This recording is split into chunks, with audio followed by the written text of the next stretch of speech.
ርኩሳት አጋንንት መናፍስት ይጫወቱብናል። የዓለም ጥራጊ ጉድፎች ሆነናል። ኃይል አግኝተው የሚፈልጉትን ሁሉ ያደርጉብናል። ምስኪኖች ሆነናል። ጸጋ እያለን ጸጋ እንደሌለን፣ ኃይል እያለን ኃይል እንደሌለን፣ እግዚአብሔር ከኛ ጋር ኃያሉን እያያዝን ምንም እንደሌለ፣ የሰራዊቱን አለቃ ከኋላ አስከትለን ፊት ብቻችንን የምንጓዝ ምስኪኖች ሆነናል። ልብሳችን አጋንንትን ያባርር የነበረ አጋንንት የሚያባርሩ ሆነናል። ከእግሮቻችን በታች ይቀጠቀጡ የነበሩ ራሳችን ላይ ወጥተዋል። እኔ ምን እነግራችኋለሁ ታውቃላችሁ? ተከምረውብናል። አንዳንዶቻችን ላይ ይሁዳ ላይ እንደተከመረው ተከምረውብናል። ወድቀና ጸሎታችን እንዳይሰማ እንደ ደመና ኃጢአታችን ከልክሎታል። አልከፈተልንም እንላለን፣ ዘግተን አልሰማንም እንላለን፣ ሳናደምጠው እምቢ ብለን። ዮሐንስ አፈወርቅ እንደተናገረው እግዚአብሔር እሺ እንዲላችሁ እሺ በሉት እንዳለው ምዕመናን ከወዴት እንደወደቅክ አስብ ንስሐም ግባ ይላል። ውድቀታችንን እንረዳ። የአባቶቻችን ጸጋ አሁን ከኛ ጋር አለ። የአባቶቻችን ግርማና መደመጥ ከኛ ጋር አለ። እኛውን የአባቶቻችን ልጆች እንመስላለን። የእንጦንስ ካባ የታለች? ሙት የምታስነሳው የታለች? አሁን እኛ አባቶቻችን የእንጦንስ ልጆች ነን። እነ ሙሴ ጸሊምን የቀየረ የለወጠ ወንበዴዎቹን ሟሾች ያደረገ ዘማውያኑን ደናግል ያደረገ ያ አባቶቻችን ሕይወት በእኛ ዘንድ አለ። እርግጠኛ ነኝ ተዋርደናል፣ አፍረናል፣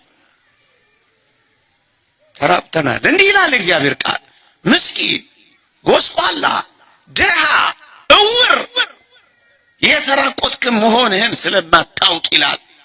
ለዛ ነው ንስሐ አልገባም ያልከው። ምስኪንነትን አላወቅም፣ መጎሳቆልህን አልተረዳህም፣ ከጸጋ ልብስ ከአምላክ መራቆትህ አልገባህም። ስለዚህ ምንም አላው።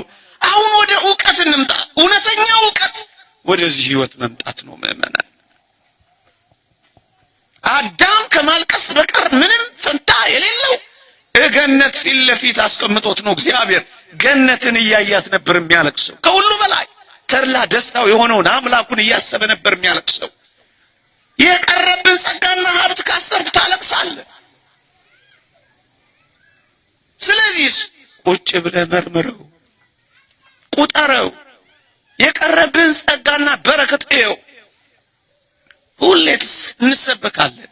ያ የጠፋው ልጅ ለምን ወደ አባቱ ቤት እንደታቀፈ እንደገባ ታውቃለህ? ለምን?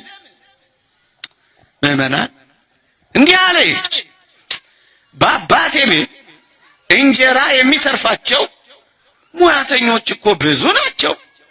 እኔ እዚህ አሳሞች ከሚበሉት አሰር እየተመኘው ሳልበላ እስከመቼ እቀራለሁ አይልም። አያ የአባቱን ቤት ሙላት የሱን ጉርለት አያ።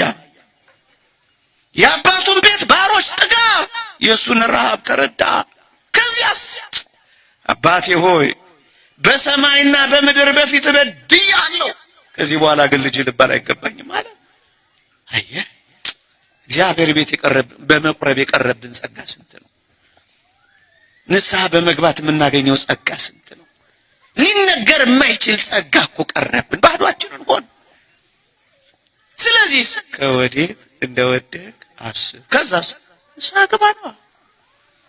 ወደ ጸጋ ተመለስ፣ ወደ ኃይል ተመለስ፣ ወደ ጉልበት ተመለስ። ማንም አይጫወትብህ። ሶምሶንን ማንም አይደል የተጫወተበት። አሳዝን። ኃያሉ ሰው ምንም እንደሌለው ደካማ አይደል የሆነው ምስኪን። ሁለተኛ ምን እናድርግ? እሷን ብቻ ጥቅሼ አበቃለሁ። ሁለተኛ አንዳንዶቻችን አሁን ንስሐ ከመገባት ትንሽ ቆይቼ ጠርቀምቀም አድርጌ በገባስ የሚል ሐሳብ አለ። ወዳጆቼ አንድ ነገር እንደገና ልንወድቅ እንችላለን። ዮሐንስ አፈወርቅ ነው ተናገረው። መውደቅ አዳማዊ ነው፣ አለመነሳት ግን ዲያብሎሳዊ ነው። እንደ ሰው ልንወድቅ እንችላለን፣ እንደ ዲያብሎስ ግን ወድቀን መቅረት ግን የለብን። ጻድቁ ኢዮብም እንዲህ ብሏል እኮ እንኳን እኔና እናንተ ምእመናን፣ ይሄ ምንኛ የሚያጽናና ቃል ነው። ሰማይና ፀሐይና ጨረቃ እንኳን መቼም የማይፎርሹት በማያቋርጥ ሰረገላ የሚሽከረከሩት ፀሐይና ጨረቃ እንኳን በእግዚአብሔር ፊት ንጹሃን አይደሉም ይላል ጻድቁ ኢዮብ። ይልቁንም ኃጢአትንም እንደ ውሃ የምንጠጣ ምንኛ እናንስኛ አለ። ድካም በደል አለ፣ እንወድቃለን፣ እንነሳለን። አያችሁ እግዚአብሔር ቸር፣ እግዚአብሔር መሐሪ፣ እግዚአብሔር ይቅር ለማለት ሳይታክተው እኛ ንስሐ ለመግባት እንዳይታክተን እግዚአብሔር እጆቹ ተዘርግተው እኛ ወደሱ ሄደን ለመታቀፍ እንዳንደክም ወገኖቼ፣ ከልጁ ወደ አባቱ ከመገስገስ በላይ ልጁን ገስግሶ የታቀፈው እኮ አባቱ ነው። ሽታው፣ ክርፋቱ፣ ያሳሞቹ ነገር ምንኛ ዘግናኝ ነው። አባቱ ግን አይጸየፈውም። ወዳጄ እንኳን እኔና እናንተ ዮሐንስ አፈወርቅ ስለ ይሁዳ ያመሳል። ይሁዳን እንኳን ይቅር ሊለው የታመነ አምላክ ነው ይላል። እንዴት ንጹሕ ሰው አሳልፌ ሰጥቻለሁ ብሎ 30ውን ብር ሲበትን ይላል ሴጣን ደነገጠ ይላል።